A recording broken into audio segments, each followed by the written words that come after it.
This is lesson 4.2, solving and transforming quadratic functions. So a quadratic function that can be written,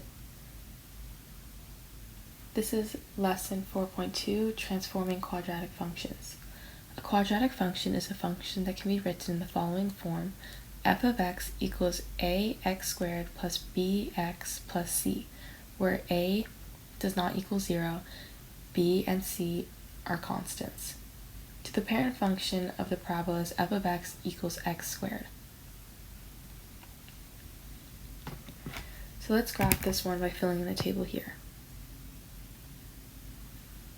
This is the function. This is the function here.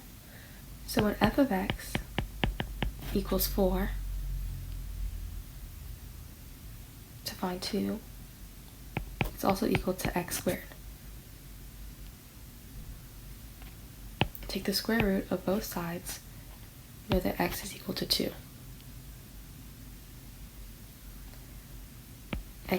Negative 1 squared is 1.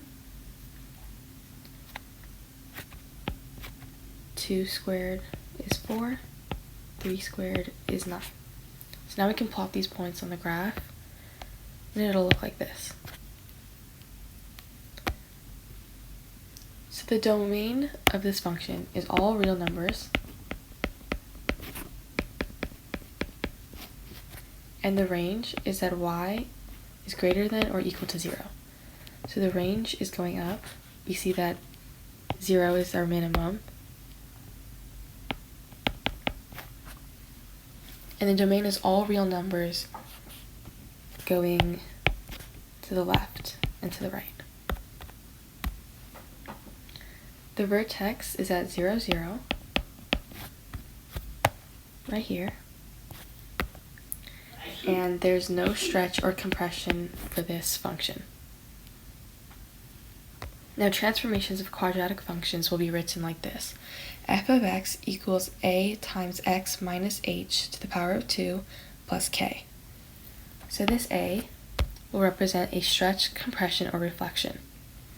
So the stretch is if a is greater than 0, the compression is if a is less than 1, but still greater than 0. A reflection is if it's negative. H is our horizontal translation. It'll move left if it's positive, and right if it's negative. K is the vertical translation.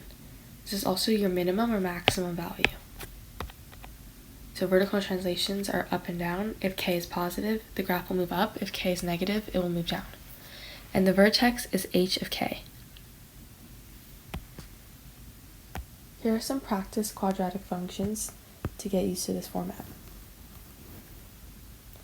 So to identify the vertex, we need to find our h and our k. Remember that h is always the opposite of what is given. Following this form up here, we see that this is our h and this is our k.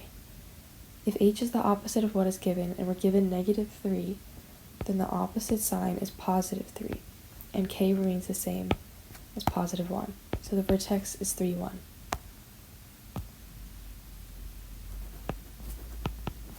The vertex is 4, negative 5. The vertex is negative 3, 1. Now for this one, we don't see this type of format, but we know that x has to be equal to 0 in order to get x squared on its own. In this case, h is 0. And we still have k here as this constant. So the vertex would be at 0, 10.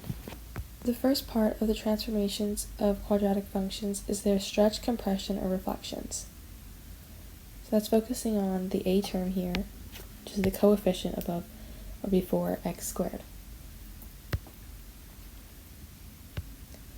So looking at this function, g of x is equal to 2x squared. The vertex is at 0, 0 because there's no present k or h on this function. We know that if a is greater than 1, that there's a stretch. So a is greater than 1 because it's 2. So let's graph. If the vertex starts at 0, 0, some points. So let's start with x equals 1.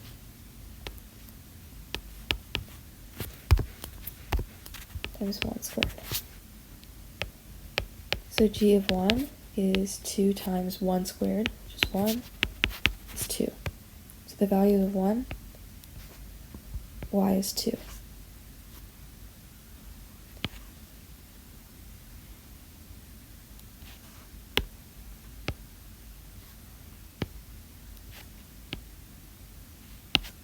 That's close enough. It should kind of be more going out.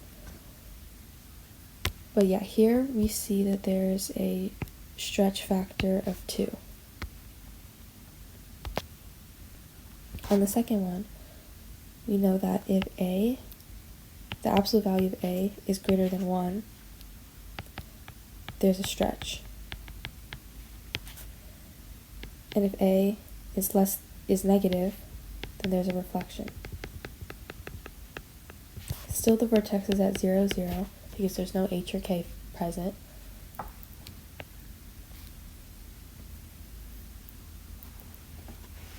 We also plot the point of x equals 1. So g of 1 equals negative 2 times 1 squared, which equals negative 2. So at x equals 1, we'll plot it at negative 2.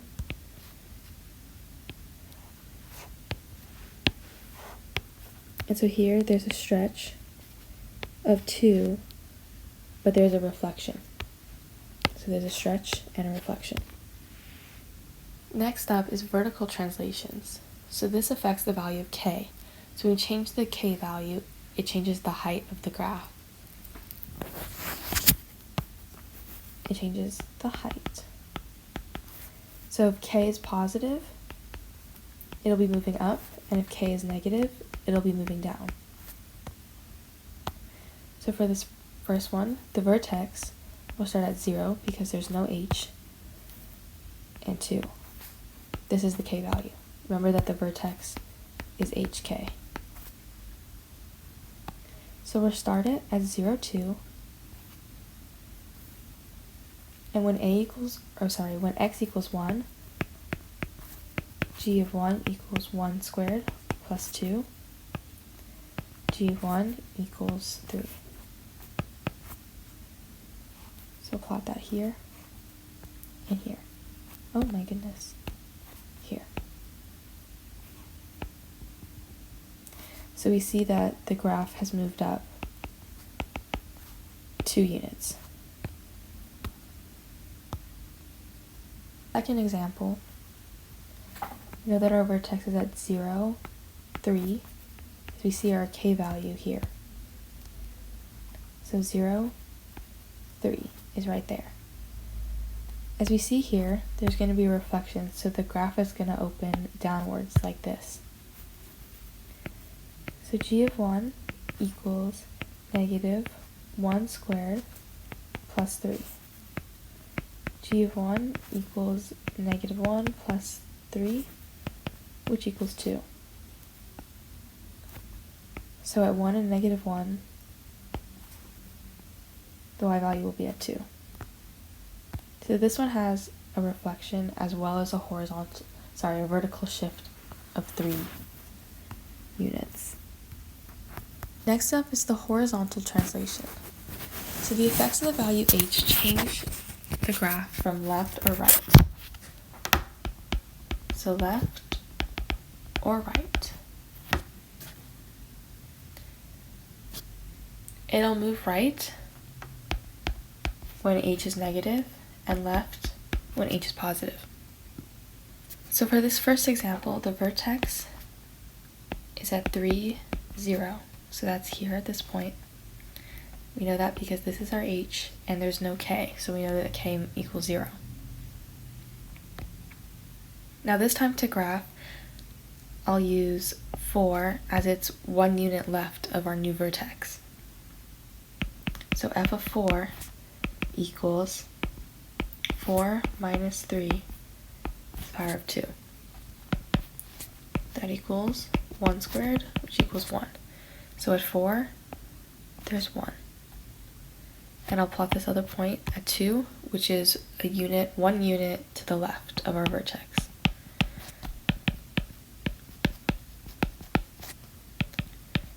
Negative 1 squared is 1. So yes, we have pretty much an identical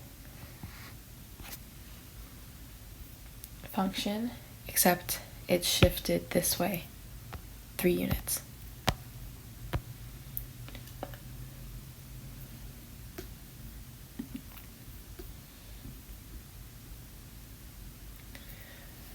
Second unit, we know that the h value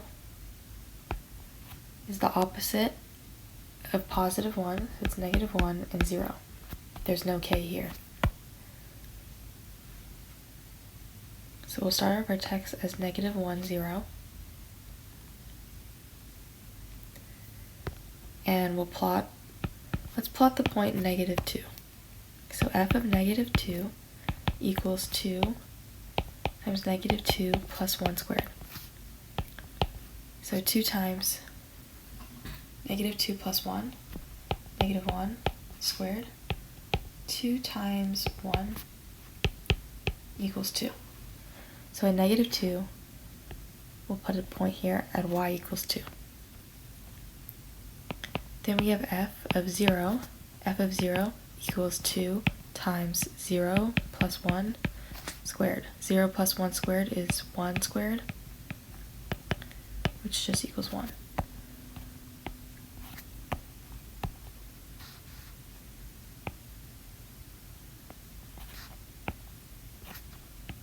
It's a bit sharp there. So here actually we have a stretch of 2, stretched by a factor of 2, and it's shifted to the left by 1 unit.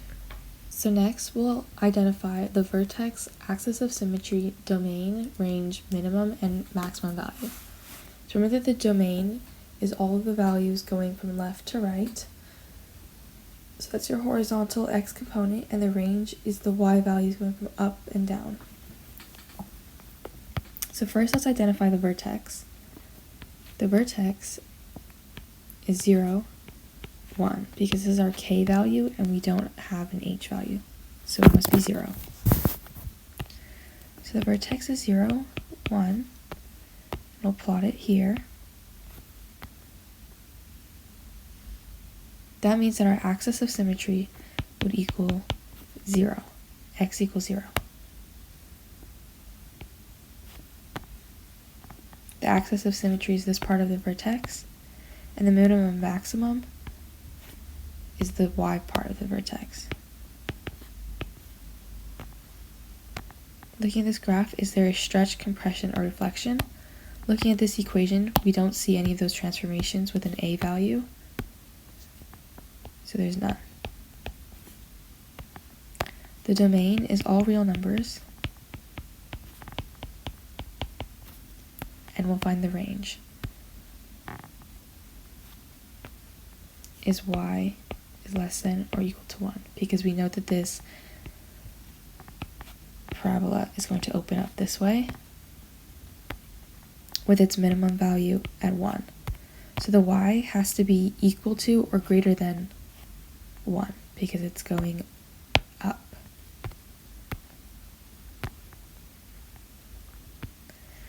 The vertex here is 1, negative 2. This is our h. This is our k. So at 1, negative 2, the vertex is here. So this axis of symmetry will be at x equals 1, the minimum maximum. It's a minimum at negative 2. There's no stretch, compression, or reflection here because there's no a value. The range is that y is greater than or equal to -2. Because there's no reflection, we know that the graph is going to open upwards like this. The domain, again, is all real numbers. And the vertex is 1, -2. So this axis of symmetry is the x-coordinate of your vertex, and the minimum maximum is the y-coordinate of the vertex.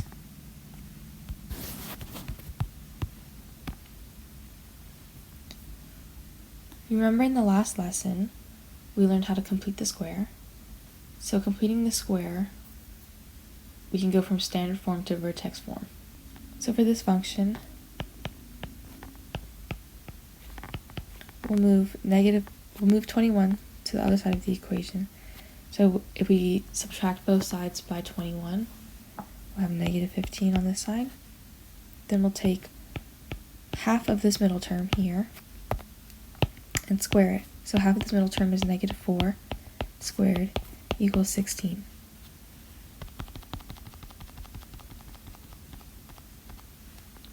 So you have x squared minus 8x plus 16 equals -15 plus 16. We can factor this out as it's a perfect square now, as x minus 4 squared equals 1. If we subtract both sides by 1, we get x minus 4 squared minus 1 equals 0. Since we set 0 to f of x, we now have vertex form. X minus 4 squared minus 1. Now that we have it set up like this, we can get our h and our k value. H equals 4 and k equals -1.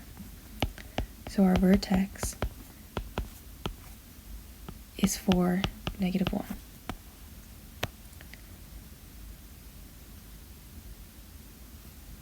So that's about, if this is 5, 4, -1,